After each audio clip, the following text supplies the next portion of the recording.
Here's Dan Shapiro to help you find your edge, master your process, and own your future.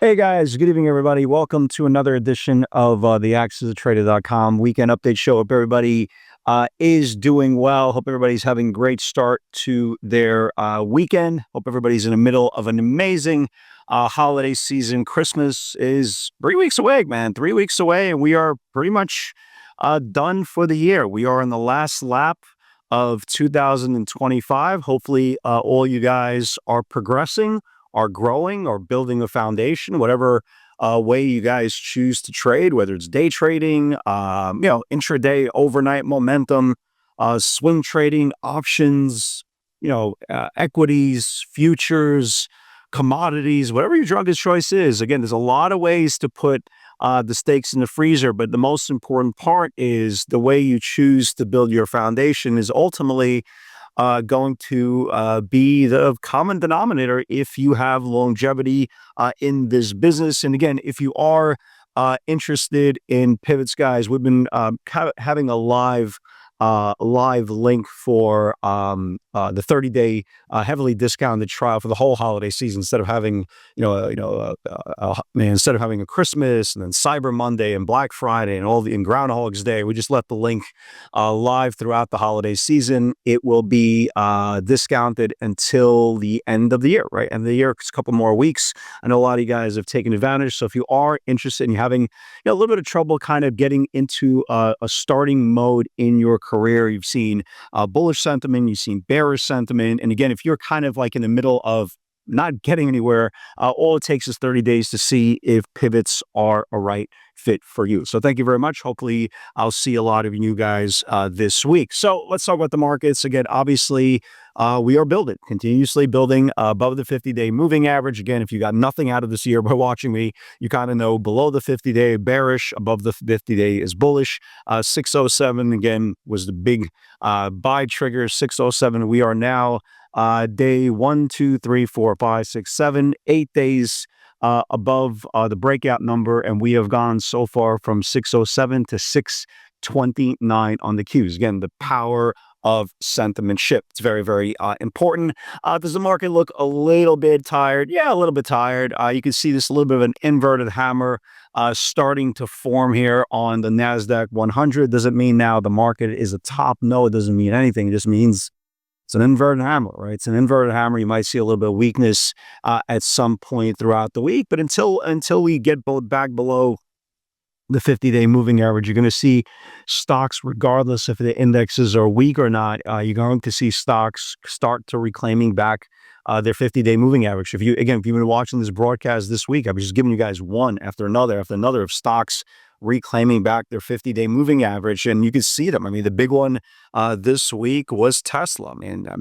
Right? I mean, how awesome was Tesla, right? Oh, Tesla was absolutely awesome this week. Finally got above the 436.80, traded all the way up to almost 459 this week, getting a little bit long in the tooth. I would like to see, I traded on Friday. I traded on Friday into a bounce spot, quite like a $3 and change move into the close. That was literally my last trade of the day, of the week. I would like to see it come back down, at least rest a little bit for the next 2-3 days. Again, it's kind of a big move. You had a 20-point move in 3 sessions. So I'd like to see a little bit of weakness come in, not to take advantage of the downside, just kind of for the stock to kind of rest a little bit till you get that next move up. Any weakness this week, I would like to be a buyer either into rising 60-minute support or daily support, whichever comes first. Because again, it's kind of tough pushing it into strength every single time, because you could see we are 20 points away from the breakout level, and the further you go away from the breakout level, the higher probability you will get pulled. But you saw a lot of names this week reclaiming back their 50-day moving averages and going crazy. Qualcomm had a really, really good move. Again, look at this move here from the 50-day, from 169 all the way up to 177. Beautiful moves, just really, really beautiful moves. We talked about on Wednesday's video. Remember Wednesday's video, I gave you guys a whole bunch of names to watch. ASTS reclaim back Their 50-day went crazy. You guys remember we talked about Beam? Beam, look at the move Beam had. Beam had a massive, massive 2-day move before some profit taking. The big one on Friday was PLTR. You guys remember we were talking about PLTR on Wednesday's video? Potentially the next one to reclaim the 50-day moving average. This is my second trade of the day. I bounced Robinhood and broke even on that. PLTR was my second trade of the day, 179.20. Again, that's the 50-day moving average, folks. The 50-day is powerful, man. It's a powerful, powerful area for stocks to reclaim. It reclaimed back the 50-day moving average of 79.20, went all the way up to 182 and change. Now this is exactly carbon copy of every other stock that reclaimed the 50-day moving average. Now that you are over the 50-day, use any weakness, right? Use any weakness to enter the trade, either rising 60-minute support or daily support. If it gets there, obviously, if it starts confirming, and I went flying over the weekend. Don't ask me why, but I did. If it starts reclaiming back Friday's channel, whether it's Monday or Tuesday, I'll get long again. Again, you have room, you have a lot of room here. The key is, the one thing I would have preferred, we saw some buying come in for this week's 182.50 calls. I would like to see, for this thing to really start going crazy, we need to start seeing some like 190 weeklies come in, like 190s, 200s. If you guys remember, the reason why Tesla went absolutely nuts, they were just spamming on repeat 450 weeklies, 450 weeklies, and finally, it finally shot up there. So I would like to see, for this 50-day reclaim, I would like to see some 190s, some 195s, some even $200 calls start coming in. Because again, if they could start reclaiming back Friday's highs, you could see a move all the way into this 192, 196 area. So it's very, very important to understand that. So PLTR was really, really good.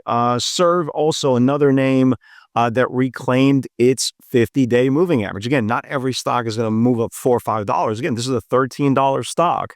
The theory and the premise is still the same. So $13.30 is the 50-day reclaim, right? So here is Serve, right? Here is SERV. Same premise. Obviously, I'm going to give you a smaller move, but again, look at the move here. Really, really nice move. Traded all the way up to almost 1380s. There's still some 14s being traded for this week. Again, is obviously you have to expect a smaller move than a Tesla or a PLTR, but SCRV closest highest close in this whole formation. Rivian, Rivian went up like 40, 50 cents, and it came right back in. Not really sure exactly why. Snow lost its November range, went down like $3. Nothing really crazy there. Let me give you guys some 50-day potential plays for this week. Okay, I'm going to start with a smaller cap stock. Look at RR.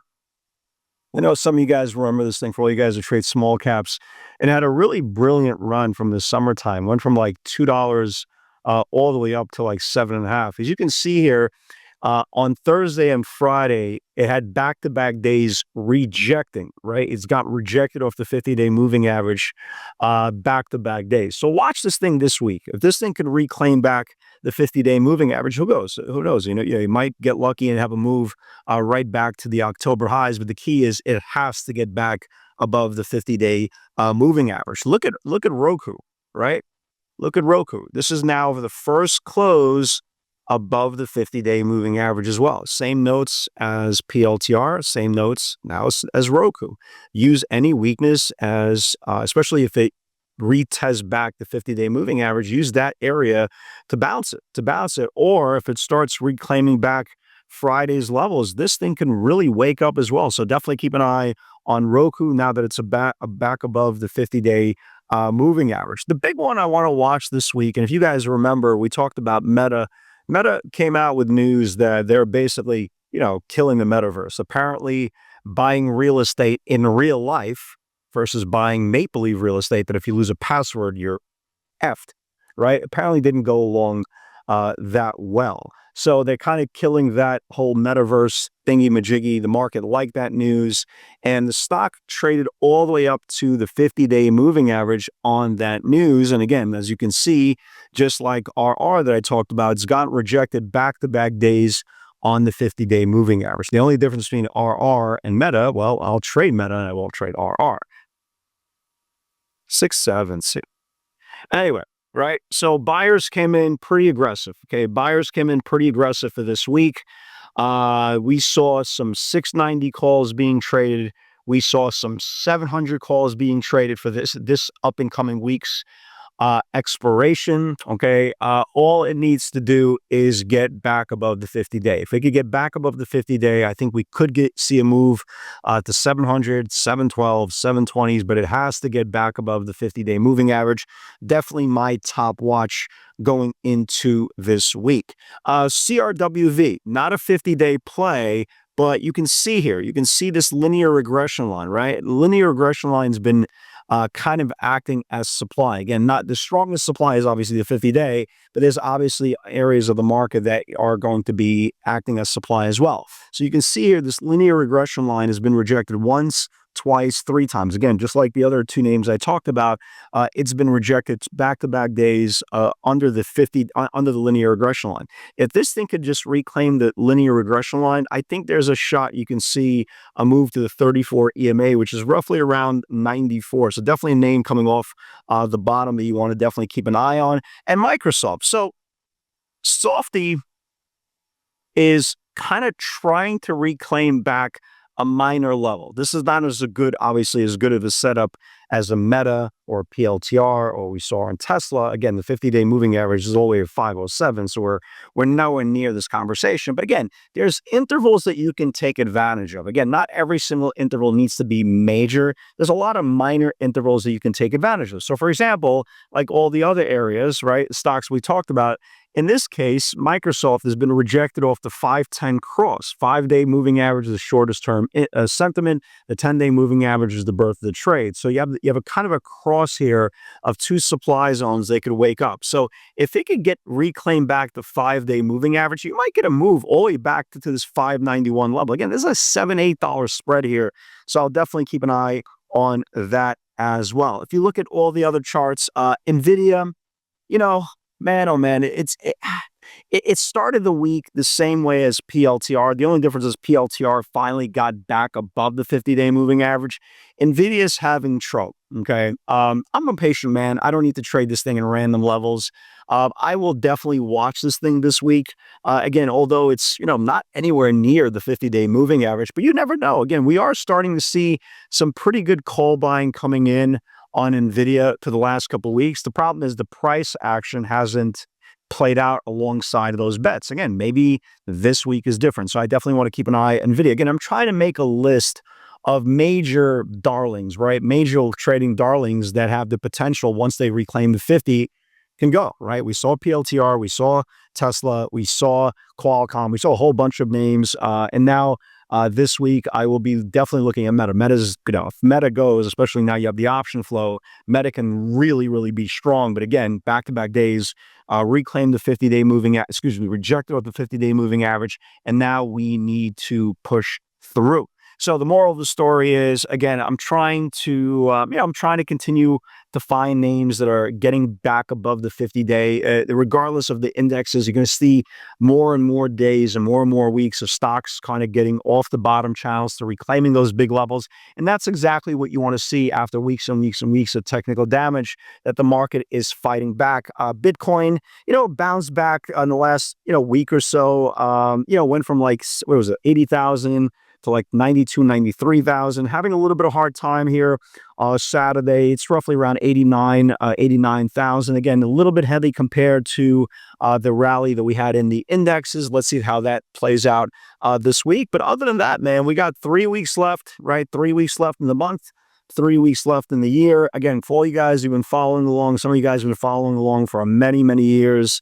You just haven't had that plunge yet to expose yourself to the wonderful world of pivots. Again, use the next 3 weeks. Take advantage of it. All it takes is 30 days to see if pivots are a right fit for you. Guys, God bless everybody. Hope everybody has a great weekend. And with God's help, I'll see you on the field on Monday. Take care.